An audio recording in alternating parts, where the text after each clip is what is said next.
ఈరోజు యోగాని ప్రమోట్ చేయడానికి ఇక్కడికి వచ్చిన నా పోలీస్ కుటుంబ సభ్యులందరికీ కూడా పేరు పేరున నేను ధన్యవాదాలు నమస్కారాలు తెలియజేసుకుంటున్నా. యోగా అంటేనే ఒక రకంగా భారతీయ సంప్రదాయం ప్రకారం వచ్చిన ఒక వ్యవస్థ. ఆ వ్యవస్థ ఎలాంటిదంటే ప్రపంచానికే బహుమతిగా అందించిన యోగా వ్యవస్థని ఈరోజు అంతర్జాతీయ యోగా దినోత్సవం సందర్భంగా విశాఖని వేదికగా చేసుకొని నేను ఇక్కడికే వస్తాను, ఇక్కడే యోగా దినోత్సవం జరుపుకుంటానని సాక్షాత్తు ప్రధానమంత్రి నరేంద్ర మోడీ గారు అతని నోటి నుంచి అతనే చెప్పారంటే ఒక్కసారి విశాఖపట్నానికి ఇందాక మన పెద్దలు చెప్పినట్టుగా ప్రపంచ పటంలో ఎలాంటి స్థానం లభించిందో మనందరం కూడా తెలుసుకోవచ్చు. సుందరమైన విశాఖపట్నం నగరం అంటే అందరూ కూడా ఏదో అంటారు, మా సీఎం గారు అంటారు నేను విశాఖపట్నంతో ప్రేమలో ఉంటాను అంటుంటారు. నిజంగా అందరూ అలాగే ఉంటారు. ఒక పక్క సముద్ర తీరం, ఒక పక్క బీచ్, దారిపోటు ఇంచుమించుగా చాలా పొడవైన సాగర తీరం.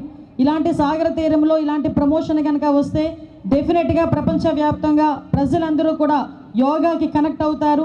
యోగాతోని కేవలం ఏదో ఆసనాలు చేసామన్నది కాకుండా మన శరీరాన్ని మనసుని ఏకం చేసే యోగా అన్నది మన జీవన శైలిలో ఒక భాగమైపోవాలి అన్న విషయాన్ని మనందరం కూడా తెలియజేసుకోవాలి.